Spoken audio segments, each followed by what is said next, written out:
레위기 성경 19장 레위기 19장 5절에서 10절입니다. 19장 페이지 수가 구약 성경 175페이지 구약 175페이지 레위기 19장 우리 5절에서 우리 10절 말씀입니다.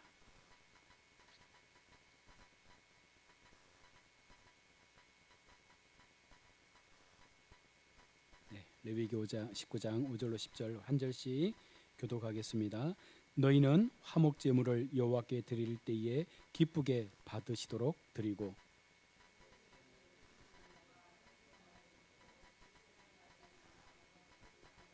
셋째 날에 조금이라도 먹으면 가증한 것이 되어 기쁘게 받으심이 되지 못하고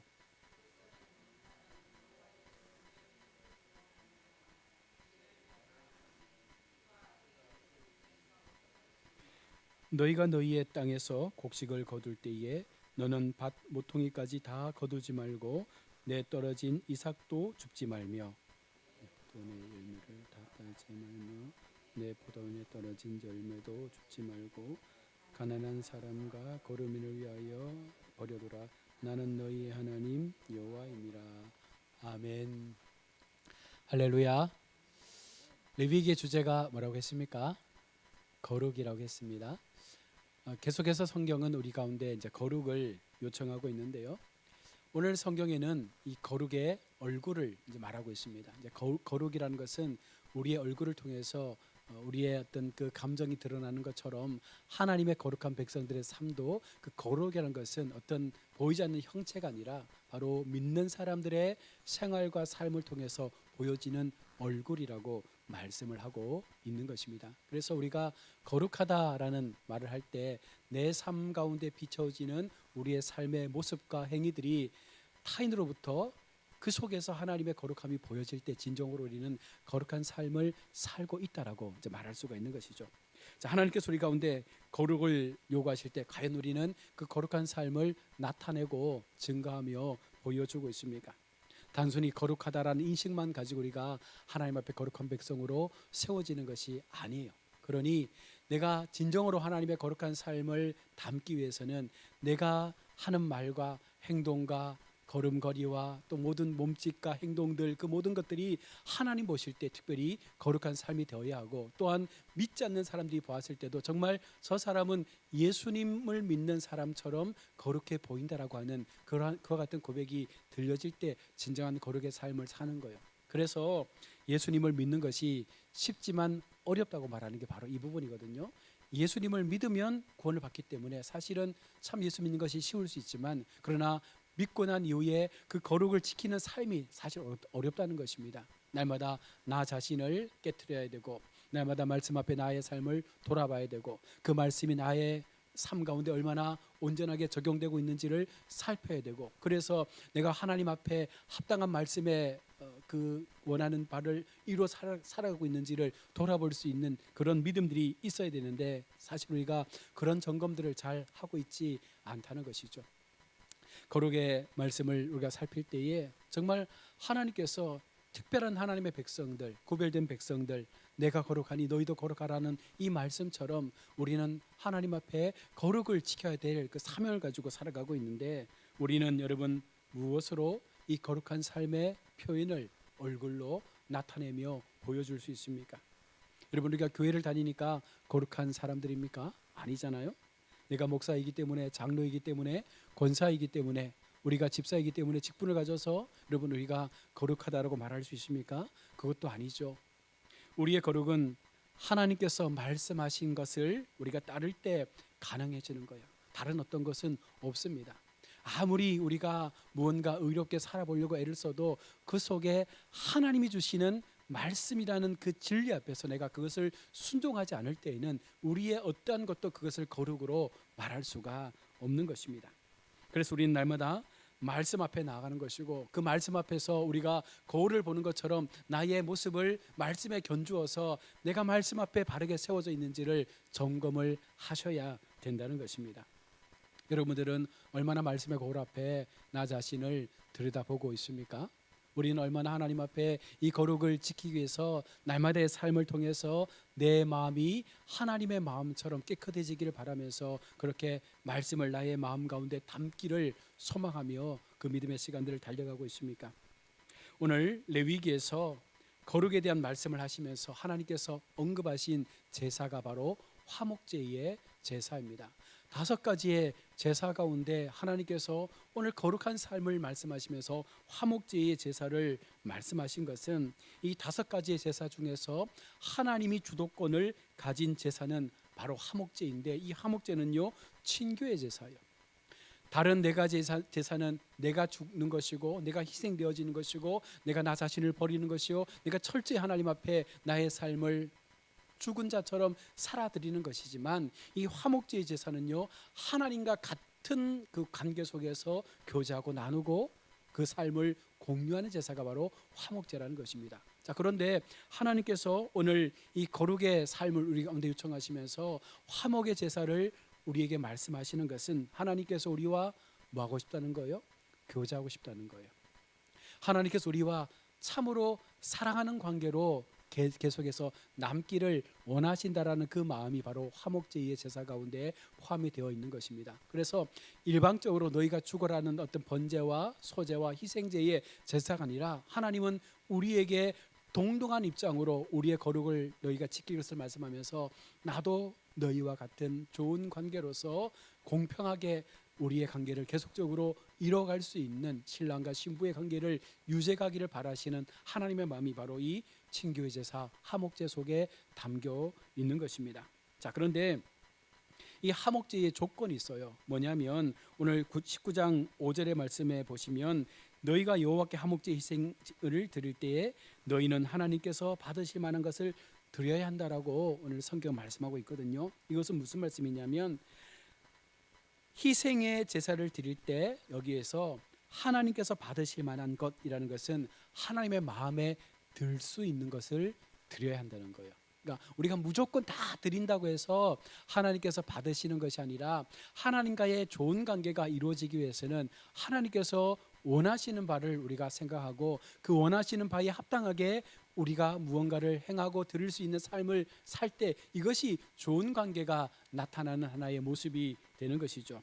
달리 말하면 하나님이 기쁘시게 받으시도록 드린다는 것은 그 제물을 드리는 것 자체뿐만 아니라 하나님 앞에 드리는 방법과 과정도 중요하다는 거예요. 우리는 단순하게 드리는 것만을 생각하지만 이 드림을 통해서 나는 어떻게 드릴 것이냐, 어떤 방법으로 드릴 것이냐, 그 과정 속에 내가 어떤 마음을 내 마음 가운데 담고 드려야 되는가, 여러 가지 많은 복합적인 부분들이 이 제물 가운데 포함이 되어 있어야 한다는 것입니다. 이것은 성도들이 하나님의 일을 하는 그 자체, 즉 목적뿐만 아니라 방법과 가정도 중요함을 오늘 성경은 말씀하고 있는 거예요. 그러니 우리가 교회 속에서 하나님의 일을 행할 때에 여러분 우리가 각각의 직분을 따라서 하나님의 일을 행하고 그 속에서 하나님의 거룩함을 드러내고 나의 삶 가운데 우리 주님께서 부어주시는 그 능력을 힘입어서 여러 가지 많은 것들을 행할 때에 중요한 사실은 무엇입니까? 이것이 하나님께서 기뻐하시는 것이 맞는가에 대한 부분들을 가지고 우리가 고민하고 이것들을 한 걸음 한 걸음 행하면서 나아가야 된다는 거예요. 이것은요 하나님의 관계뿐만 아니라 사람과의 관계에서도 같은 맥락에서 적용이 되어집니다. 상대방은 전혀 생각하지 않고 내가 좋아서 막 그냥 주는 것, 여러분 그게 좋은 게 아니지 않습니까? 상대방이 그것을 받고 기뻐해야 좋은 거예요. 내가 많이 가졌기 때문에 무조건 나눠준다고 해서 그것이 좋은 것이 아니라 그 사람의 마음을 헤아리고 그 사람의 형편을 살피면서 내가 이것을 행했을 때 그가 얼마나 이것을 기쁨으로 받을 수 있는가에 대한 부분들이 함께 공유가 될 때 이 관계가 좋은 관계가 되는 것처럼 하나님께서는 우리가 그렇게 하나님과의 관계를 맺어가기를 원하고 있고 우리가 그렇게 세상과의 관계를 만들어가기를 원하시고 있다는 것입니다. 그래서 우리 가운데 필요한 게 무엇입니까? 공감이라는 거예요. 충분히 공감할 수 있는 마음. 하나님께서 이렇게 말씀하실 때 그것이 어떤 마음이었을까? 우리가 알도록 내 마음을 여는 것이 필요하다는 것입니다. 아울러서 내가 상대의 말을 잘 듣는 게 필요하잖아요. 그래서 우리가 하나님의 말씀 앞에 귀를 기울일 때 그 말씀이 우리 가운데 잘 들려지게 되는 거예요. 잘 들려지면 그 뜻을 우리가 헤아릴 수 있는 지혜를 갖게 되거든요. 그렇지 못하면 우리는 내 입장에서만 그 말씀을 해석하려고 합니다. 내 관점에서만 그 말씀을 보려고 한다는 것입니다. 그러면 그 속에는요, 하나님의 말씀은 사라진 채 내가 원하는 뜻만이 그 속에 담길 수밖에 없는 거예요. 우리가 하나님의 사람으로 이 땅을 살아갈 때 받는 것이 아닌 주는 것의 기쁨을 여러분 누릴 수 있어야 합니다. 우리가 늘 신앙생활하면서 하나님 앞에 받기를 굉장히 많이 요청하지 않습니까? 지금까지 많은 것을 받았음에도 불구하고, 가장 큰 구원의 선물을 받았음에도 불구하고, 예수님의 십자가의 희생과 그 사랑을 받았음에도 불구하고 여전히 우리는 하나님 앞에 거의 90%는 우리가 원하는 바를 요청하는 기도가 훨씬 더 많다는 거예요.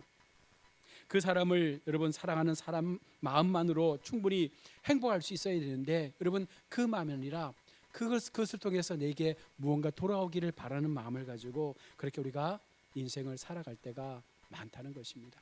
과연 이것이 그러면 하나님 앞에 온전한 신앙이라고 말할 수 있겠습니까? 하나님은 그것을 원하지 않는다는 것이죠.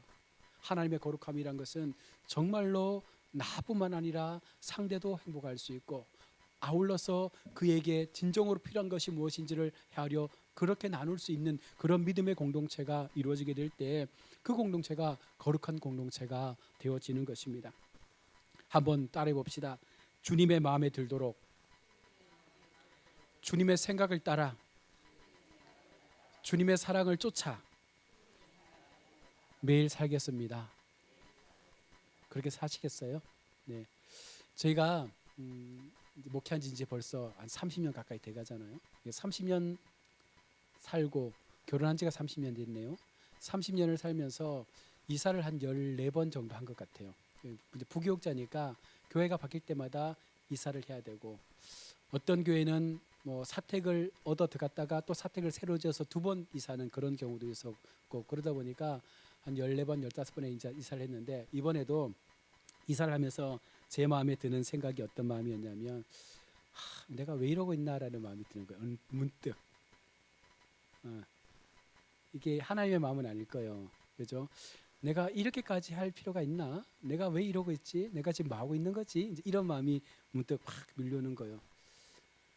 뭐 하나 이게 연말만 되면 늘 이제 아내가 그 12월이 되면 늘 긴장을 하거든요. 왜? 12월이 되면 교회가 인사당일을 하고 이제 부교육자들은 이제 보내기도 하고 새로 받기도 하잖아요. 그러면 이사를 또 준비해야 될 그런 시즌이니까 항상 12월은 불안한 달이었거든요. 그런데 여지없이 지금도 똑같은 상황을 만나니까, 야, 지금 뭐 하고 있지? 이렇게 해야 되나? 이런 마음이 막 드는 거예요. 그래서 마음 한편에는 참 불편한 마음들이 있었는데, 제가 말씀을 준비하면서 그래서 내가 하나님 앞에 얼마나 많은 것들을 받았는지에 대한 부분들을 또 놓치려고 하는 이제 그런 순간들이 오는 것 같더라고요. 그래서 어쨌건 하나님은 그런 상황 속에서 여전히 그 순간순간마다 내 삶에 가장 합당하고 가장 하나님 입장에서는 가장 완벽한 어떤 그런 삶을 우리를 인도해 주신 것 같은데, 막상 그 현실의 삶에 우리가 딱 맞닥뜨리게 될 때 사실 우리가 상황을 보게 되니까 그 상황 속에서 내 자신을 또 돌아보게 되고, 그러면 야, 이게 뭐지라는 마음이 문득 들어오는 거예요. 그러니까 마귀는 사실 정말 그 빈틈을 파찍고 들어와가지고 그 마음을 자꾸만 이제 흔들어 놓는 것 아니겠습니까? 여러분, 우리가 이 거룩한 삶을 사는 것이 그만큼 힘들고 어렵다는 거예요. 이 거룩을 지키는 것이 얼마나 우리의 간절한 몸부림 없이는 이루어지지 않는다는 것이죠. 그래서 믿는 사람들이 철저하게 신앙 앞에서 우리의 삶을 붙잡고 기도하고, 날마다 나의 삶을 말씀으로 점검하고, 하나님께서 내게 주신 그 사랑을 날마다 그 마음 가운데 담아갈 때, 그래도 우리가 그나마 지킬 수 있는 것이 이만큼의 신앙인데, 여러분 우리가 너무 쉽게 이 신앙생활을 하다 보면 우리는 한순간에 우리의 이 믿음에서 멀어지게 되는 나 자신을 분명 바라볼 수밖에 없는 것입니다. 그래서 신앙은 날마다 하나님 앞에 자고하고 깨어서 기도하지 않고서는 만들어갈 수 없는 여정이라는 사실을 성경은 말하고 있는 것이죠. 신앙은요, 그래서 결론적으로 하나님의 마음에 들도록 사는 거예요. 여러분, 이것이 내 삶의 원칙이 되지 않으면, 목사인 저도 흔들리는데, 그죠? 내 삶에 하나님의 마음에 들도록 사는 삶을 살아가는 것이 목적이 되어야 되는데, 사실 그 목적을 우리가 마음에 두고 산다는 것이 얼마나 그것이 힘들고 어렵습니까? 그것을 추구하면서 그렇게 나의 신앙의 모습을 하나님 앞에 고백드려야 함에도 불구하고 그렇지 못한 것 같아요. 자, 그렇다면 하나님의 마음이 무엇인가? 오늘 하목제의 말씀 속에서 첫째 날, 둘째 날까지만 그 제물을 먹고 셋째 날 남은 경우 그것을 불사를 것을 요청하고 있습니다. 여기에 숨겨진 하나님의 의도를 우리가 부분적으로 알 수 있는데, 이것은요, 우리를 사랑하는 마음이에요.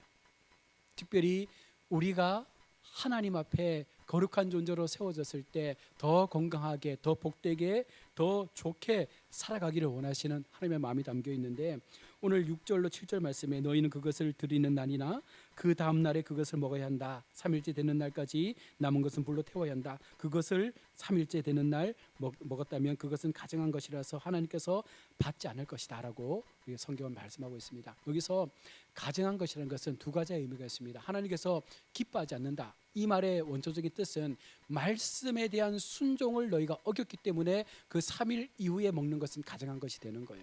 앞서 말씀드린 대로 하나님은 말씀을 주시잖아요. 첫째 날, 둘째 날에 하목제 부분 먹되 셋째 날 남은 것은 버려라, 불태워 버려라. 이것은 약속인 거예요. 하나님은 날마다 우리 가운데 약속으로서 너희가 얼마나 순종하는 것인지를 보는 것이고, 또 한 가지는 이 가증한 것이라는 것은 이것이 상할 수도 있다는 거예요. 3일째가 되었을 때. 그래서 우리가 그것을 먹고 혹시라도 하나님의 백성들이 탈날까 싶어서 하나님은요, 그 사랑의 마음을 담아서 그렇게 말씀을 하고 있는 것입니다. 그래서 하나님은 날마다 우리가 깨끗하게, 정결하게, 그리고 건강하게 이 땅에서의 삶을 믿음으로 살아내기를 원하시고 있는 것입니다. 여러분, 그 마음을 우리가 알고 주님을 바라봐야 돼요. 그저 하나님께서 나를 사랑하시다라는 그냥 추상적인 믿음이 아니라 얼마나 하나님께서 세세하게 우리를 살피시고 우리를 붙잡아 가시는지를 우리가 기억할 수 있어야 한다는 것이죠. 그것이 하나님의 마음이라는 것입니다. 지금 우리는 하나님의 마음에 들도록 살고 있습니까? 하나님이 이렇게 우리를 향해서 그 마음을 내어주고 있고, 우리를 향해서 그렇게 하나님의 사랑하심을 막 보여주고 나타내려고 하고 있는데, 우리는 얼마나 하나님의 마음에 들도록 우리의 신앙을 위해서, 우리의 삶을 위해서 하나님 앞에 이 믿음을 지키고자 하는 마음을 가지고 살아가고 있는지를 우리가 돌아봐야 합니다. 거룩한 자가 어떤 자인지에 대해서 하나님의 설명이 계속되고 있는데, 이 거룩한 삶의 이 정의를 하나님은 오늘 9절에 이렇게 내리고 있습니다. 너희가 너희 땅에서 추수할 때에 너는 내 밭에 가장자리까지 거두지 말며 추수가 끝난 후에 떨어진 내 이삭을 주우러 밭으로 돌아가지 말라. 앞서 말씀드린 대로 거룩이라는 삶은 우리의 얼굴을 통해서 표현이 되어져야 한다라고 말씀을 했습니다. 가난한 사람과 몸부쳐 살아가는 외국인들을 배려하는 말씀이 바로 오늘 9절의 말씀이죠. 하나님은 9절의 말씀을 반복하면서 구체적으로 이것을 설명하고 있는데, 이것은 율법의 2대 정신이 여기에 담겨 있습니다. 바로 공의와 자비인데, 하나님은 오늘 이 9절의 말씀 통해서 하나님의 자비가 너희의 삶 가운데 실현되어지기를 원한다는 거예요. 하나님께서 우리의 거룩한 삶을 요청하실 때 이 거룩한 삶이 어떻게 우리의 얼굴로 드러나야 되는가에 대해서 첫 번째로 말씀하시는 것은 너희 속에 내가 너희를 향하여 베풀었던 이 자비가 너희의 삶을 통하여 세상 가운데 흘러가기를 원하신다라는 그 마음을 오늘 우리 가운데 전달하고 있는 것이죠. 10절 말씀에 내 포도원의 열매를 다 따먹지 말며 따지 말며 내 포도원에서 떨어진 열매도 줍지 말고 가난한 사람과 고려민을 위하여 버려두라. 나는 너희 하나님 여호와이니라.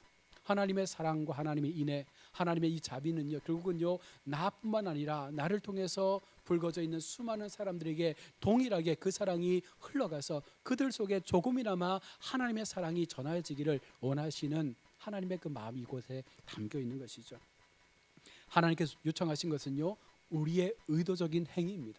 거룩한 삶을 살기 위해서 우리가 의도적으로 해야 될 것들이 있음을 말씀하고 있는 거예요.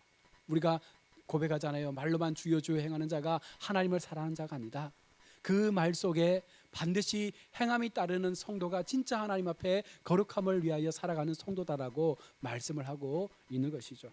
일부러 열매를 다 따지 않습니다. 아예 그 열매들을, 떨어진 열매들을 줍지도 않습니다. 여러분, 이와 같은 행위의 모습들이 우리의 삶을 통해서 나타나야 된다는 거예요. 이것은 이 시대의 이야기가 아니라 오늘 우리에게도 동일하게 적용되는 것이죠. 내가 예수를 믿고 난 이후에 하나님 앞에 얼마나 이와 같은 행위의 거룩을 지키기 위해서 하나님의 이름으로 많은 것들을 행하며 살아왔는지를 우리가 점검할 수 있어야 하는 것이죠. 우리 잘 알고 있는 룻기의 말씀처럼 남편을 잃은 후 시어머니 나오미를 쫓아 룻은 베들레헴으로 돌아오게 됩니다. 그때가 아마 추수의 시즌이었습니다. 먹고 살기 위해서 룻은요, 시어머니의 친족이었던 보아스의 밭으로 가서 이삭을 줍게 됩니다. 보아스는 하나님의 말씀대로 이삭을 다 거두지 않았고 모퉁이에 그 이삭을 남겨두어서 이방인들과 가난한 사람들이 그것을 줍도록 했습니다. 바로 이와 같은 사람이 거룩한 사람이라고 말씀을 하고 있는 것이죠. 더욱이 룻은요, 어떤 삶을 살았는지 안 후에 보아스는요, 일부러 곡식다발을 흘려버리는 거예요. 왜? 룻이 주어서 그것을 가지고 어머니에게 가져갈 수 있도록.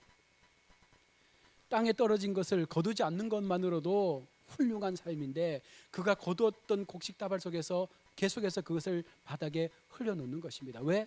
더 많은 것을 가져가서 좀 풍족하게 살 수 있도록 하기 위해서 그렇게 하고 있는 것이죠. 룻의 마음이 보아스를 움직이게 했습니다. 보아스의 행동은 단순한 친절이 아니라 여러분 어쩌면 정말 그 속에서 하나님의 사랑을 보지 않았겠습니까? 이것이 바로 세상과 다른 거룩의 모습이라는 거예요. 믿지 않는 사람들이 교회를 향해서 여러분 성도를 향해서 이 같은 모습을 보여주는 것이 필요하다는 거예요. 우리 성도들이 세상 앞에 그저 예수 믿으세요, 천국이 가까웠습니다라고 말하는 것으로 끝나는 것이 아닙니다. 이 복음이 전하여지기 위해서 우리 속에 진정한 거룩함의 삶의 모습이 우리 얼굴빛을 통해서 증거되어질 때 그 사람들은요 그저 하나님 앞에 돌아올 수밖에 없다는 거예요. 왜냐하면 그 모습 속에서 그들은 철저하게 하나님의 거룩을 보기 때문에 야 저렇게 사는 기독교라면, 저렇게 삶을 지탱하며 하나님의 사랑을 나눌 수 있는 기독교라면 나도 한번 믿어보고 싶다라는 여러분 이 마음을 전하는 것이 진정한 전도의 모습인 거예요. 성도는 세상이 볼 때 다르게 보여야 합니다. 세상과 똑같아 보여서는 안 돼요. 여러분들이 세상에 나가서 직장생활을 하든 사회생활을 하든 세상에 들어갔을 때 세상 사람들이 여러분을 바라보는 그 관점과 시각이 달라야 돼요. 너는 좀 다르네? 너는 다른 예수 믿는 사람들과 다르네? 너는 다른 교회 어떤 집사님보다 다르네? 내가 지금까지 많은 교회 믿는 사람들을 봤는데 너는 그들과는 좀 다르네. 여러분 이런 말을 들어야 된다는 거예요. 그것이 지금 내가 잘 살고 있다라는 반증인데 여러분 그렇지 못하고 뭐 그 교회 집사나 뭐 가야업계 집사나 별반 차이가 없네, 똑같네, 예수 믿는 사람들 다 똑같네. 여러분 이렇게 우리가 고백받으면 우리는요 사실은 거룩한 삶을 살아내지 못하고 있는 것이죠. 거룩하라는 주님의 말씀의 행동은 다 거두지 않고 이웃을 배려하는 것이었습니다. 이런 거룩이 여러분 우리에게 있느냐라는 것을 오늘 하나님은 말씀하고 있는 것입니다. 성도는요 하나님께서 세상에서 불러낸 사람들이에요. 우리를 특별한 하나님의 사람으로 부르셔서 하나님의 구별된 백성 가운데 인쳐 세우셨고 그 구별된 사람은 세상과 다른 삶의 태도를 가지고 세상 가운데 세워져서 우리의 행동과 우리의 말과 우리의 모든 언어와 모습들이 그들의 삶의 모습 가운데 전혀 다른 모습처럼 비춰질 때 여러분 그 속에서 하나님의 나라는 확장되고 세워지게 된다는 것이죠.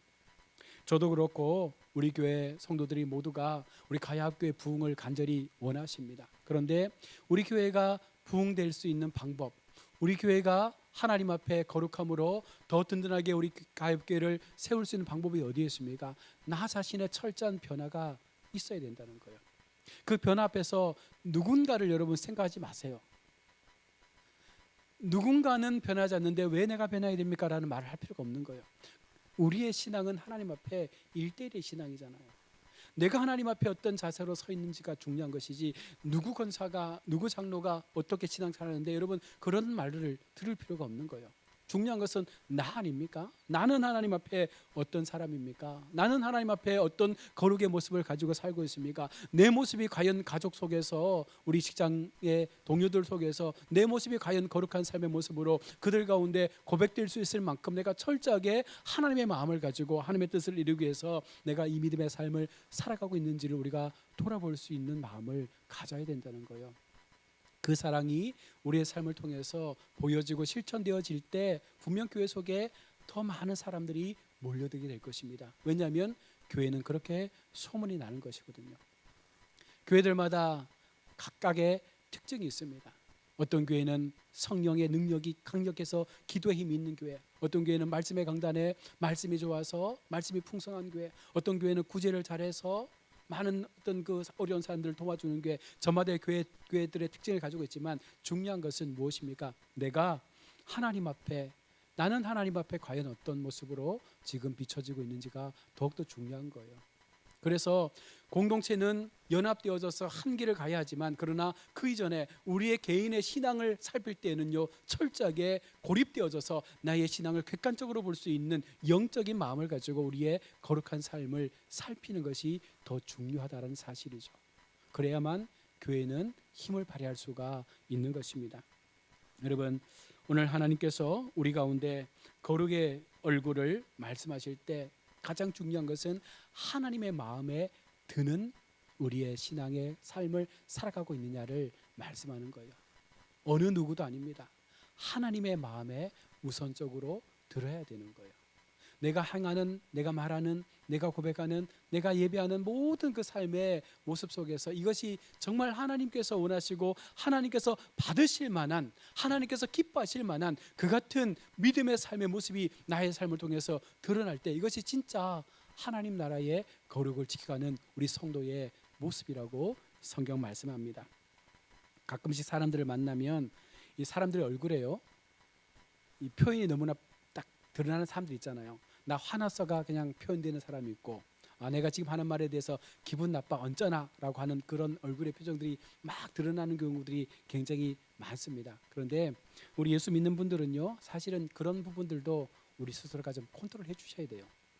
믿지 않는 사람들과 대화할 때, 혹은 믿는 사람들과 대화할 때에도 그 말에 대해서 내가 조금은 마음 아플 수 있고, 또 그 마음이 나의 감정에 좀 뭐 불편한 마음들이 있다 할지라도 그것을 너무나 쉽게 노골적으로 다 표현해버리고 보여주게 되면, 여러분, 그것은 결국은 하나님의 거룩을 훼손하는 모습이 될 수밖에 없는 것입니다. 그래서 하나님은 예수 그리스도의 그 철저한 낮아짐의 희생을 보여주셨잖아요. 예수님은 만약 우리가 그 같은 마음을 가지고 우리의 모든 감정들을 다 표현할 수만 있다면 예수님은요, 수백 번 수천 번이라도 그 마음의 불편함들을 다 이야기하셨을 거예요. 그러나 우리가 새벽에 살폈던 말씀처럼 예수님은 아무 말씀도 안 하시잖아요. 그냥 기다리시고 참는 거예요. 그냥 하나님 앞에 기도하시면서 하나님의 때를 그냥 맞는 거예요. 그러고 나서 기도하는 거죠. 하나님, 그래도 할 수 있으면 이것이 내게서 좀 옮겨졌으면 좋겠는데 그게 하나님의 뜻이 아니라면 내가 그냥 받겠습니다. 여러분, 이 같은 마음을 가지고 우리가 신앙의 삶을 살아야 진짜 우리가 거룩한 성도의 삶을 지켜낼 수 있는, 특별히 우리를 통해서 교회가 다시 한번 회복되고 일어날 수 있는 은혜를 경험하게 될 줄로 믿습니다. 거룩한 삶, 거룩한 신앙, 여러분, 말로 되는 것이 아니라 반드시 우리의 삶을 통해서 나타나는 행함 있는 거룩의 모습을 가지고 우리 모두가 함께 하나님의 몸된 교회, 우리 가야교회를 거룩한 교회로 만들어 가실 일에 함께 달려갈 수 있기를 주의 이름으로 축원합니다. 아멘. 기도하겠습니다. 좋으신 하나님, 은혜를 감사합니다. 오늘도 주님의 말씀을 통해서 하나님의 거룩한 그 삶의 모습을 다시 한번 되짚어 봅니다. 우리 주님은 우리를 사랑하셔서 우리와 같은 모습으로 이 땅에 오셨고 우리 가운데 진정한 화평의 은혜를 허락하여 주셨습니다. 날마다 우리가 주님의 그 사랑을 받고 살면서도 우리는 여전히 주님 앞에 계속해서 무언가를 받기만을 요청하며 살아왔던 인생은 아닙니까? 이제라도 하나님 앞에 거룩함의 모습을 회복해가며 하나님께서 말씀하시는 진정한 거룩의 삶을 이루기 위해서 먼저는 하나님께서 기뻐하시는 삶의 모습이 맞는지를 돌아보게 하시고 나의 모든 믿음의 행위가 하나님을 향한 영광된 모습이 맞는지를 늘 점검하면서 이 믿음의 길 가운데에서 마지막까지 하나님을 향하여 내어놓고 헌신할 수 있는 참된 믿음의 성도들 다 될 수 있도록 하나님이여 그 마음들을 지키시고 주장하여 주옵소서. 이제 연말이 얼마 남지 않았습니다. 곧 2024년을 마무리하게 됩니다. 우리에게 주어진 이 한 해의 삶을 우리가 이제 정리하면서 정말 하나님 앞에 결산할 수 있게 하여 주옵소서. 잘한 것은 더 잘할 수 있게 하시고 또 못한 것은 하나님 앞에 우리가 회개하고 앞으로 반복된 죄를 짓는 자리에 임하지 않도록 더 기도하면서 우리의 연약한 부분들을 회복해 갈 수 있는 우리 복된 성도들 삼아 주시옵소서. 남은 한 주도 주님께서 우리의 걸음의 인도자가 되어 주실 것을 믿사옵고 거룩하신 예수님의 이름으로 감사드리며 기도드립니다. 아멘. 주기도문으로 예배 마치겠습니다.